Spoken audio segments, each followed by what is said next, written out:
Assalamualaikum warahmatullahi wabarakatuh.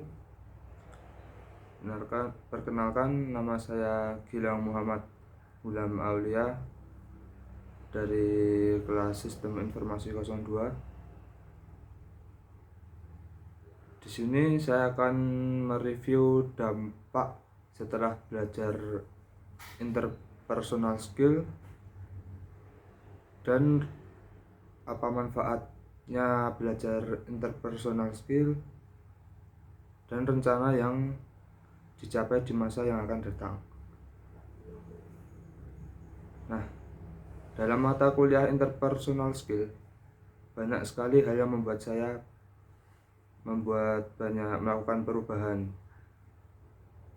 Dalam interpersonal skill bisa diartikan sebagai suatu kemampuan atau keterampilan milik seseorang untuk mengenal, menghadapi, dan berkomunikasi atau interaksi dengan pihak lain, baik secara individu dan kelompok.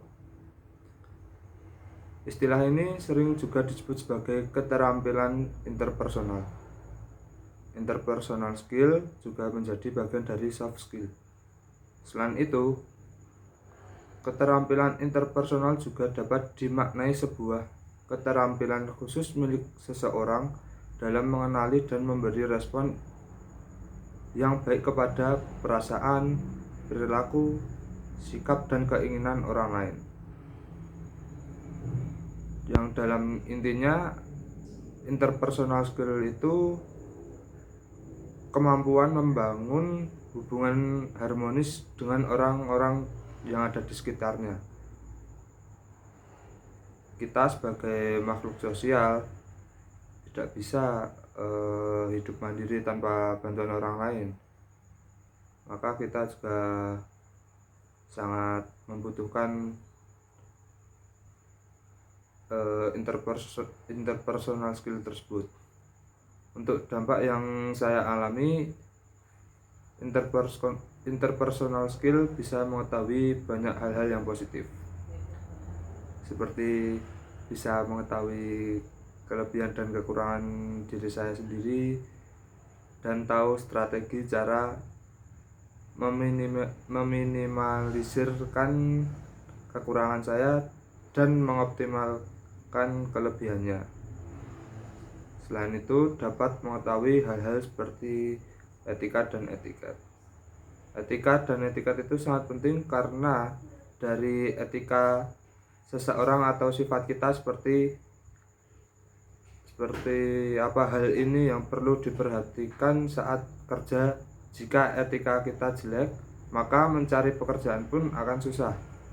Etika berbusana pun perlu diperhatikan karena saat first impression dengan seseorang, maka tahu jika kita berbusana dengan sangat rapi, mereka akan menilai kita sebagai orang yang good looking.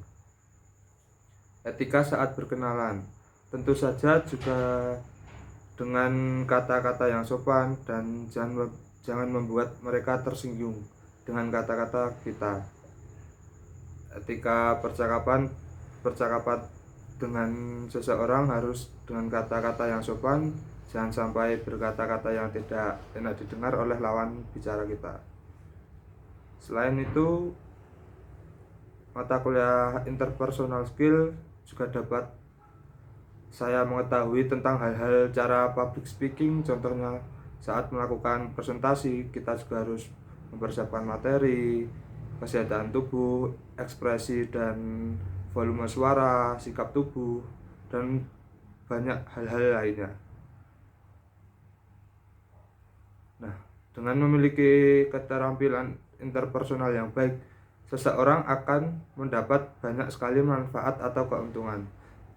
Salah satunya adalah mampu menciptakan serta menjaga keharmonisan hubungan dalam pergaulan. Misalnya, mudah mendapat teman baru karena banyak orang yang merasa nyaman jika berkomunikasi atau berinteraksi dengan orang tersebut. Apalagi jika mampu berbagi, baik itu pengetahuan, informasi, dan sebagainya. Dan untuk pengembangan pada diri saya akan terus berusaha untuk menggapai hal-hal yang akan saya impikan. Dari sini cukup sekian. Assalamualaikum warahmatullahi wabarakatuh.